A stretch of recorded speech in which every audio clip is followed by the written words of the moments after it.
Lord. என் பேர் ஜெபிசன். நான் BDS படிச்சிருக்கேன். என் பிஜி டிகிரிக்காக நீட்டில் ட்ரை பண்ணிட்டு இருந்தேன். அது ரொம்ப டஃப்பான எக்ஸாம் தான். டேனியல் பிரதருக்கு அடிக்கடி கால் பண்ணி ப்ரே பண்ணியிருக்கேன். அண்ணாக்கிட்டையும் ப்ரே பண்ணியிருக்கேன். ஸ்டீஃபன் பிரதர்ட்டையும் ப்ரே பண்ணியிருக்கேன். எல்லார்ட்டையும் பண்ணுறப்போ அவங்க சொன்ன ஒரே வார்த்தை, தாங்கள் நாடின துறைமுகத்தில் அவர்களை கொண்டு வந்து சேர்க்கிறார் அப்படின்னு. அதே மாதிரி நான் ஆசைப்பட்ட அதே டிபார்ட்மெண்ட்டில் எனக்கு கிடைச்சிது. கடவுளுக்கு நன்றி. கர்த்தருக்கு சோஸ்திரம். அனைவருக்கும் நன்றி. நான் திண்டுக்கல் மாவட்டத்திலேருந்து வரேன். என் பேர் ஜேம்ஸ். எங்கள் வீட்டுக்கு வந்த மருமகளால் பெரிய தொல்லை. எங்களுக்கு அநேக கேஸ் கொடுத்து 2 வருஷமாக கோர்ட்டில் கேஸ் நடந்துக்கிட்டு இருந்துச்சு. அந்த கோர்ட் வழக்குலேருந்து எங்களுக்கு முடியல. நான் நிறைய 2-3 தடவை வந்திருக்கேன். ஆனால் போன தடவை வந்து தம்பிக்கிட்ட நான் தீர்க்கதரிசியிடம் நான் வேண்டினேன். எனக்கு கோர்ட்டு வழக்குலேருந்து எங்கள் குடும்பத்தோட கோர்ட்டு போட்டிருந்தாங்க. குடும்பத்தை அனைவருக்கும் கோர்ட்டு வழக்குலேருந்து எங்களுக்கு விடுதலை கிடைக்கணும் வேண்டும்னே தீர்க்கதரிசியானவர் வேண்டுதல் சொன்னார். நல்லபடியாக உங்களுக்கு சீக்கிரம் உங்களுக்கு கோர்ட்டு வழக்குலேருந்து விடுதலை கிடைச்சிடும், நீங்கள் சாட்சி சொல்லுங்கன்னாரு. அதுபோல் கோர்ட்டு வழக்குலேருந்து எங்களுக்கு குடும்பத்திலேருந்து அனைவருக்கும் எங்களுக்கு விடுதலை கிடைச்சு. ஆனால் என் மகனுக்கு மட்டும் இந்த விடுதலை கிடைக்கல. எங்கள் மகனுக்கு மட்டும் கூடிய சீக்கிரம் எங்களுக்கு டைவர்ஸ் கிடைக்கணும். ஐயாட்டையும் வேண்டிட்டு போனேன் போன மாதம். அவர் சீக்கிரம் உங்களுக்கு விடுதலை கிடைச்சிரும்னு சொன்னார். என் மகனை கொல்றதுக்காக அநேக முறை 5-6 முறை கூலி ஆட்களை வச்சு ஏற்பாடு பண்ணியிருந்தாங்க. அதெல்லாம் கர்த்தர் மூலியமாக எங்களுக்கு நல்லபடியாக எங்களுக்கு காட்டி கொடுத்து அதிலேருந்து எங்களை காத்து ரசித்தார். இனி வரும் காலத்திலும் கர்த்தர் எங்களுக்கு ஆசிரியர் இருப்பாருங்க நம்பிக்கையோடு நாங்கள் தினமும் காலையில் 4:30 எந்திரிச்சு ஜெபம் பண்ணுறோம். கர்த்தருக்கு ஸ்தோத்திரம் பண்ணி நன்றி சொல்லுகிறோம்.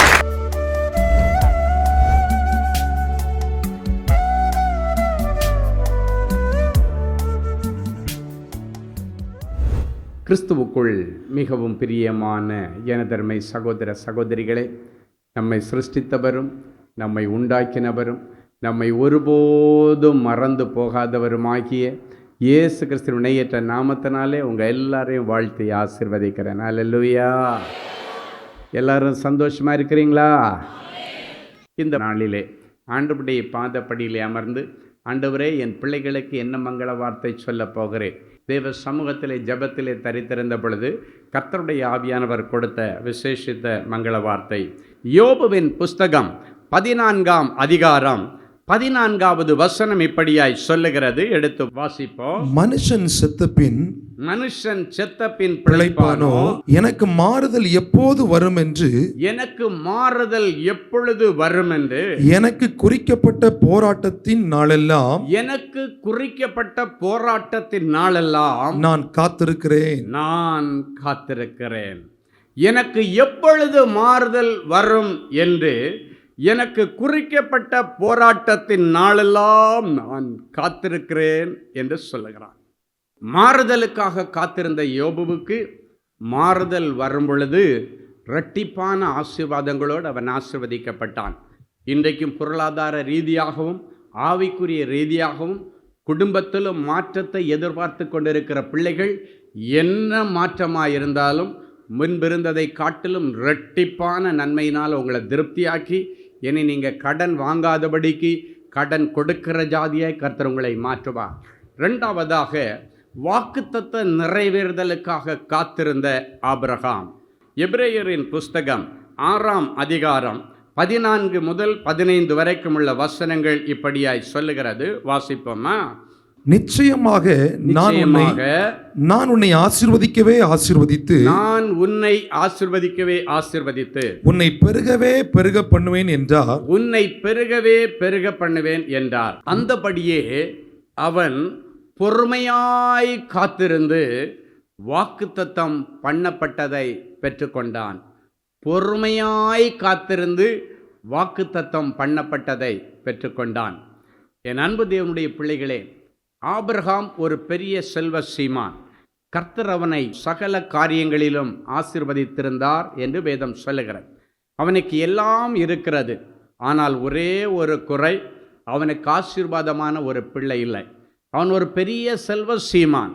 ஆனால் அந்த செல்வத்தை எல்லாம் இவன் காலங்களுக்கு பிறகு அனுபவிக்க ஒரு பிள்ளை செல்வம் இல்லாத மிகவும் வேதனையான ஒரு சூழ்நிலையிலே அவன் இருக்கிறான்.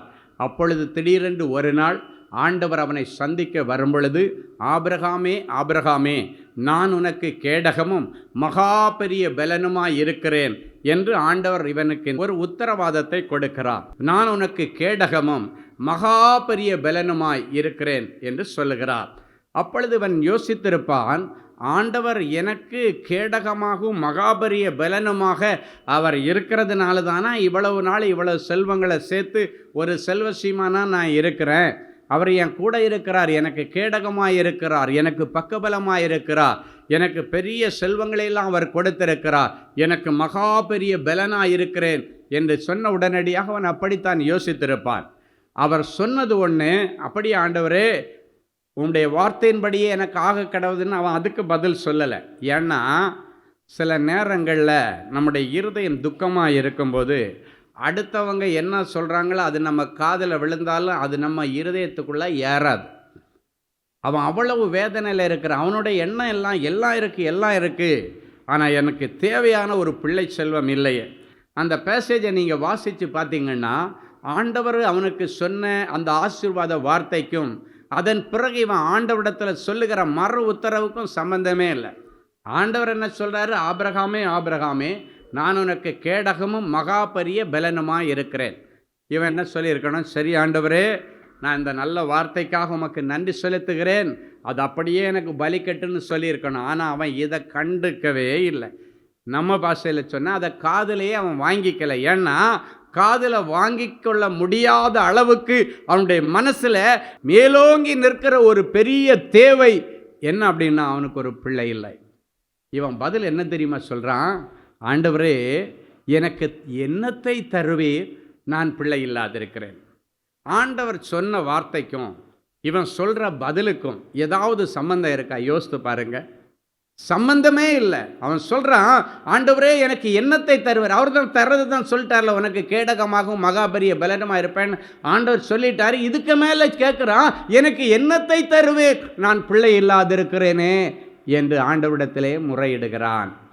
அப்போ ஆண்டவருக்கு தெரிஞ்சு போச்சு, இவன் இதனாலேயே டிப்ரெஷனில் போயிட்டு நான் சொல்கிறதுக்கும் அவன் கேட்குறதுக்கு சம்மந்தமே இல்லாமல் பேசுகிறான். இந்த அளவுக்கு என் பிள்ளைய மன அழுத்தத்துக்கு நான் விடக்கூடாது அப்படின்னு சொல்லிட்டு சரி ஆண்டவர் பேசுனதே விட்டுட்டார். இப்போ இவன் பேசுகிறத கூட கூப்பிட்டுட்டு ஆண்டவர் சொல்கிறார், சில நேரங்களில் ஆண்டவர் பேசுகிறத நீங்கள் கேட்க முடியாத அளவுக்கு மன அழுத்தம் இருக்கும் பொழுது கூட நீ வேணா அவர் பேசுகிறத கேட்காம இருக்கலாம், ஆனால் நீ பேசுகிறத ஆண்டவர் கேட்பார். அவர் பேசுகிறத நீ கேட்காம இருக்கலாம், ஆனால் நீ பேசுகிறத ஆண்டவர் கேட்பார். அங்கே தான் ஆபிரகாமுடைய வாழ்க்கையில் அன்னைக்கு அதுதான் நடந்துச்சு. இப்போ ஆண்டவர், சரிப்பா நான் பேசுனதெல்லாம் விட்டுறேன், இப்போ நீ பேசின கதைக்கு வர்றேன். நான் சொல்லுவாங்க தெரியுமா, சரி அதெல்லாம் விடு, இப்போ நம்ம கதைக்கு வான்னு சொல்லுவாங்க. இப்போ என் கதைக்கு வா, நீ அதெல்லாம் விட்டுரு, என் கதைக்கு வா அப்படின்ற மாதிரி இப்போ ஆபிரகாமுடைய கதைக்கு ஆண்டவர் வந்துட்டு சரிப்பா வா, வெளியே வா அப்படின்னு கூப்பிட்டார். வீட்டை விட்டு வெளியே கூப்பிட்டார். வெளியே வந்தோடனே இந்த வானத்தை அண்ணாந்து பார், இந்த நட்சத்திரங்களையெல்லாம் உன்னால் எண்ண முடியுதான்னு கேட்டார். அவன் 1 2 3ன்னு எண்ணி பார்த்துருப்பான். அவனுக்கு எண்ணவே முடிஞ்சிருக்காது. என்னால் எண்ண முடியலன்னா அப்போ ஆண்டவர் சொன்னார், உன் சந்ததியும் இதே போல் எண்ணி முடியாததாக இருக்கும் என்று சொன்னார். அல்லேலூயா. என் அன்பு தேவனுடைய பிள்ளைகளை, இந்த வார்த்தையை நம்பி அதன் பிறகு காத்திருக்கிறான். அதான் இந்த வசனம். அந்தபடியே அவன் பொறுமையாய் காத்திருந்து வாக்குத்தத்தம் பண்ணப்பட்டதை பெற்றுக்கொண்டான். இப்போ ஆண்டவர் சொல்றாரு, அண்ணாந்து பார், இந்த வானத்து நட்சத்திரங்களை போல உன் சந்ததியை பெருக பண்ணுவேன்னு சொல்லிட்டாரு. இப்போ அவன் என்ன பண்ணுறான்? பொறுமையாய் காத்திருக்கிறான். எதுக்காக காத்திருக்கிறான்? ஆண்டவர் சொன்ன வாக்குத்தத்தத்தின் நிறைவேறுதலுக்காக அவன் பொறுமையாய் காத்திருந்தான். இன்றைக்கி நிறைய பிள்ளைங்க இருக்கிறீங்க, ஐயா எனக்கு 18 வருஷமாக குழந்தை இல்லை, 10 வருஷமாக இல்லை, 8 வருஷமாக இல்லை, 20 வருஷமாக இல்லை, இன்னும் நான் நம்பிட்டு இருக்கிறேன், எனக்கு ஆண்டவர் ஒரு ஆசீர்வாதமான பிள்ளையை தருவார்னு நான் நம்பிட்டு இருக்கிறேன். ஆபிரகாம் சொன்னது போல எனக்கு என்னத்தை தருவீர். இன்னைக்கு நீங்கள் ஆண்டவரிடத்தில் என்ன வேணுமோ கேளுங்க. எனக்கு என்னத்தை தரப்போகிறீங்க ஆண்டவரே? நான் பிள்ளை இல்லாத இருக்கிறேனே. எனக்கு என்னத்தை தரப்போகிறீங்க? இன்னும் எனக்கு கல்யாணமே நடக்கலையே. எனக்கு என்னத்தை தரப்போகிறீங்க? இன்னும் எனக்கு ஒரு அரசாங்க வேலை கிடைக்கலையே. எனக்கு என்னத்தை தரப்போகிறீங்க? இன்னும் நான் ஐஎல்ஸ் கிளியர் பண்ணலையே, இன்னும் அரியர் கிளியர் பண்ணலையே, இன்னும் எனக்கு விசாவுக்கு வழி திறக்கலையே, இன்னும் நான் டிகிரி முடிக்கலையே. எனக்கு என்னத்தை தரப்போகிறீங்க ஆண்டவரே என்று ஆபிரகாம் சொன்ன வார்த்தை இன்றைக்கு நீங்கள் ஆண்டவரிடத்தில் இந்த சரியான நேரத்தில் கேளுங்க. எனக்கு என்னத்தை தரப்போகிறீங்க? நான் இந்த ஆசீர்வாதம் இல்லாது இருக்கிறேனே. இப்போ ஆண்டவர் என்ன பண்ணுவார்? அவருக்கு காரியத்தை எல்லாம் விட்டுருவார். உன் காரியத்தை இன்னைக்கு ஆண்டவர் உடனே நிறைவேற்றும்படி உனக்கு வாக்குறுதிகளை கொடுத்து அந்த வாக்குத்தத்தத்தை அப்படியே நிறைவேற்றுவார். ஆமேன். மாரியும் உறைந்த பனியும் வானத்திலிருந்து இறங்கி புல் பூண்டுகளை நனைத்து அவர்களுக்கு கனியை கொடுத்துவிட்டு ஆண்டவரிடத்தில் திரும்புகிறது போல ஆண்டவரிடத்திலிருந்து வருகிற வார்த்தைகளும் தான் அனுப்பின காரியம் ஆகும்படி நிறைவேற்றி ஆண்டவரிடத்தில் திரும்பும். இன்றைக்கு உனக்கு என்ன வேணுமோ, எனக்கு என்னத்தை தரப்போறீங்க ஆண்டவரே, நான் இந்த காரியம் இல்லாதிருக்கிறேனே, இந்த வேலை இல்லாதிருக்கிறேனே, இந்த அபிஷேகம் இல்லாமல் இருக்கிறேனே, வரங்கள் இல்லாமல் இருக்கிறேனே ஆண்டவரே, நான் ஆரோக்கியம் இல்லாமல் இருக்கிறேனே என்று சொல்லி, நான் ஒரு சொந்த வீடு இல்லாமல் இருக்கிறேனே, நான் வாடகை வீட்டில் வாழ்கிறேனே ஆண்டவரே, எனக்கு ஃபேக்டரி வாடகை இடத்துல இருக்கிறது, எனக்கு என்னத்தை தரப்போறீங்க, இதை தருவீங்களான்னு நீங்க கேட்டா, நீ விரும்பினதை நான் உனக்கு தருவேன் என்று சொல்லுகிறார். நீ விரும்புகிறதை கேள், நான் உனக்கு கொடுப்பேன். கேளுங்கள், உங்கள் சந்தோஷம் நிறைவாயிருக்கும்படி பெற்றுக்கொள்வீர்கள் என்று சொன்ன ஆண்டவர், உங்கள் சந்தோஷம் நிறைவாயிருக்கும்படி ஆண்டவர் இன்றைக்கு உங்களுக்கு ஒரு அற்புதத்தை செய்வார். ஹல்லேலூயா. அவர் சொல்லியும் செய்யாதிருப்பாரோ? அவர் சொன்னதை சொன்னபடி செய்கிற ஆண்டவர், சொன்னபடி செய்கிற ஆண்டவர். இந்த வருஷம் லெந்தன் டேஸில் அப்படின்னாச்சுன்னா அந்த தபசு காலங்களிலே கோயம்புத்தூரில் இருக்கிற சிஎஸ்ஐ திருச்சபைக்கு நான் ஊழியத்திற்காக போயிருந்தேன். 3 நாட்கள் அங்கே சிலுவை தியான கூட்டங்கள். அந்த 3வது நாள் கூட்டம் முடித்ததற்கு பிறகு திரளான ஜனங்கள் ஜெபிப்பதற்காக வந்து கொண்டிருந்தார்கள். அதில் ஒரு கணவனும் மனைவியும் வந்து கண்ணீரோட ஆண்டவருக்கு முன்னால் நின்று கையேந்தி நின்றுட்டு, நான் ஆண்டவருக்கு முன்னால் கையேந்தி நிற்கிறேன், இன்றைக்கி நாங்கள் வந்த காரியம் எங்களுக்கு நடக்கணும், இல்லைன்னாச்சுன்னா எங்களுடைய முழு குடும்பமே சாகிறத தவிர வேறு வழி இல்லை. நிறைய பேர் இந்த வார்த்தையை பயன்படுத்துகிறார். நான் சாக போகிறேன், நான் செத்தாதான் இதுக்கு ஒரு விடிவு காலம் வரும். அப்புறம் வார்த்தைகளை ஒரு நாளும் தேவனுடைய பிள்ளைகள் பயன்படுத்தக்கூடாது. நான் அந்த சகோதரிடத்தில் கேட்டேன், அப்படி உயிரை விடுற அளவுக்கு என்னம்மா பிரச்சனை அப்படின்னு கேட்கும்போது, அந்த சகோதரி அழுது கொண்டு சொன்ன காரியம், என்னுடைய மகளுக்கு 27 வயதாகிறது. அவள் யூஜி முடித்து பிஜி முடித்தாச்சு. அவள் கூட யூஜி படித்த நிறைய பிள்ளைகளுக்கு திருமணமாகி பிள்ளைகளை பெற்றெடுத்தாச்சு. அந்த பிள்ளைகளுடைய திருமணத்துக்கெல்லாம் இவள் போகிறா. இவள் கூட படித்த பிள்ளைகளுக்கு குழந்தை பிறந்த அந்த பிள்ளைகளுடைய முதல் பர்த்டேக்கு இவள் போகிறா. போயிட்டு வரும்பொழுதெல்லாம் அழுதுகிட்டே வருவா என்று சொன்னார். ஏமா நல்ல காரியத்துக்கு போயிட்டு வரும்போது அவள் அழுதுகிட்டே வரணும் என்று சொல்லி அந்த சகோதரியிடத்தில் கேட்டேன். அப்போ அவங்க சொன்னாங்க, உன் பிள்ளைக்கு இன்னுமா நீ கல்யாணம் பண்ணி வைக்கலன்னு என்கிட்ட கேட்குறாங்க. என் பிள்ளைக்கு கல்யாணம் பண்ணி வைக்கிற தகுதி அவளுக்கு இல்லை அப்படின்னாங்க. தகுதி இல்லாதவர்களுக்கு ஆண்டவர் கொடுக்குற ஈவு தான் கிருபைன்னு சொல்லி இருக்குத, ஆண்டவர் பண்ணி வைப்பாருமான்னு நான் சொல்கிறேன். இல்லையா, அவளுக்கு ஒரு பிரச்சனை. என்னம்மா பிரச்சனைன்னு கேட்ட பொழுது அவள் சொன்னாள், என் பிள்ளை 27 வயசாகியும் இன்னும் பெரிய மனுஷி ஆகிற பாக்கியம் இன்னும் அவளுக்கு கிடைக்கல. அவள் பெரிய பிள்ளை ஆகலை. இப்போ 27 வயசாச்சு. இதுக்கு மேலே எல்லாரும் கேட்க ஆரம்பிப்பாங்க, என் பிள்ளைக்கு கல்யாணம் வைக்கலைன்னு கேட்பாங்க. இந்த ரகசியத்தை நான் யாருக்கும் தெரியாமல் மறைச்சி வச்சுருக்கிறேன். ஏன்னா அது மட்டும் தெரிஞ்சிருச்சுன்னா ஊரெல்லாம் போய் சொல்லிகிட்டு இருப்பாங்க. நானும் என் புருஷனும் என்னுடைய குடும்பத்தில் முக்கியமான என்னுடைய சகோதரருக்கு தான் தெரியுமே தவிர வேறு யாருக்கும் தெரியாதையா. அது அப்படியே பொத்து வைக்கிறோம். இதுக்கு மேலே பொத்தி வைக்க முடியாது. வயசு 27 ஆகிவிட்டது. துக்கத்தோடு இன்னைக்கு இந்த மீட்டிங்க்கு வந்திருக்கு. ஆண்டவர் கண்டிப்பாக ஒரு அற்புதம் செய்வார் என்று நான் நம்பி வந்திருக்கிறேன். நான் சொன்னேன், நம்பி வந்துட்டீங்க இல்லை, இதுக்கு மேலே இந்த அற்புதத்தை செய்ய வேண்டியது ஆண்டவருடைய பொறுப்பு. சரி முட்டி போடுங்க, நம்ம ஜபிக்கலாம் என்று சொன்னேன். நான் கேட்டேன், அந்த பிள்ளையை கூப்பிட்டு வந்தீங்களா?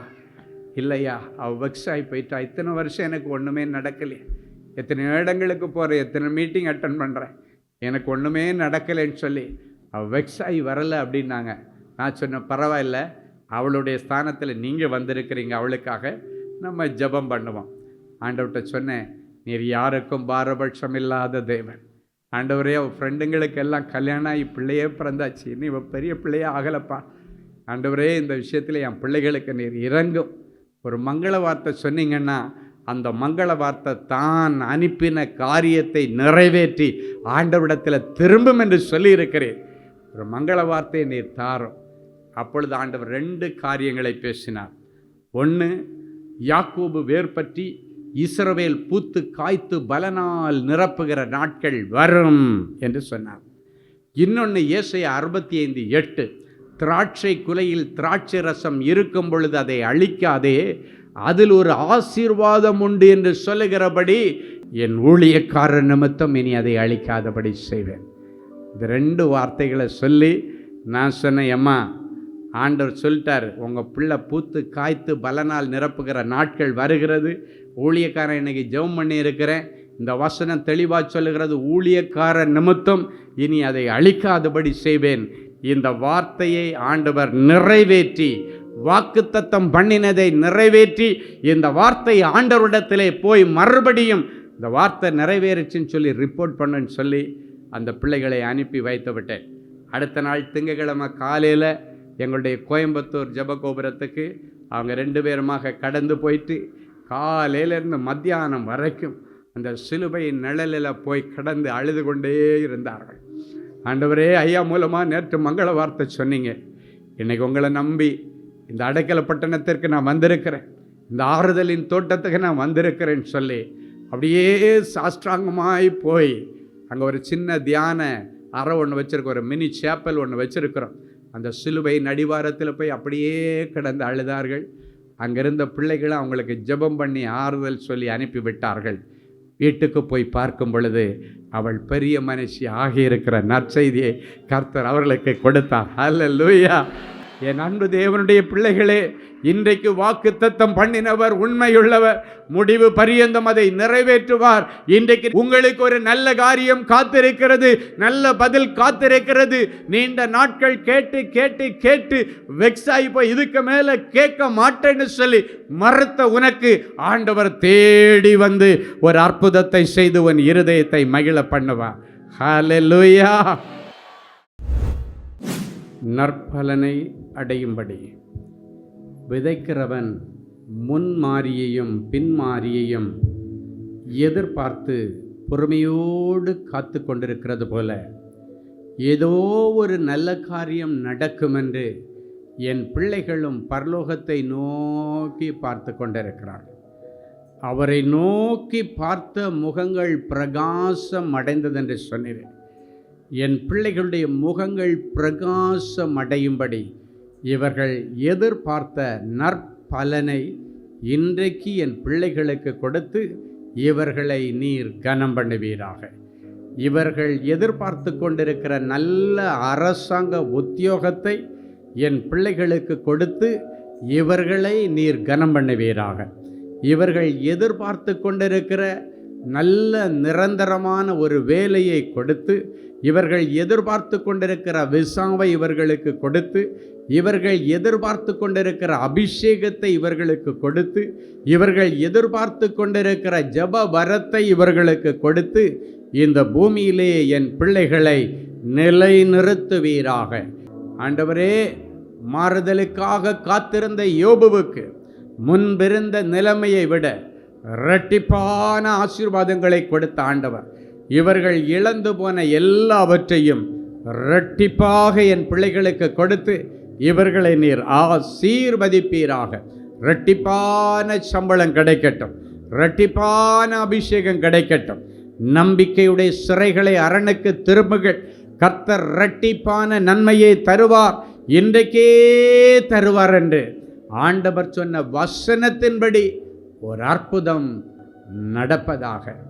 ஆண்டவரே, யோபு எப்பொழுது மாறுதல் வரும், எப்பொழுது மாறுதல் வரும் என்று உம்மை நோக்கி காத்து கொண்டே இருந்தார்.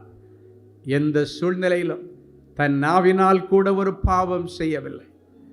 அவர் என்னை கொண்டு போட்டாலும் அவர் மேல் நம்பிக்கையாயிருப்பேன் என்று சொல்லி நம்பிக்கையாயிருந்து ஆண்டவர் கொடுத்த மேன்மையையும் ஆண்டவர் கொடுத்த இரட்டிப்பான நன்மையும் பெற்றுக்கொண்டது போல என் பிள்ளைகளும் இப்படிப்பட்ட உபத்திரவ காலங்களிலே, சோதனை காலங்களிலே ஆண்டவருக்கு என்ன செய்தார் என்று கேட்காமல், சீயோனோ கர்த்தர் என்னை மறந்தார் என்று சொல்லுகிறார்.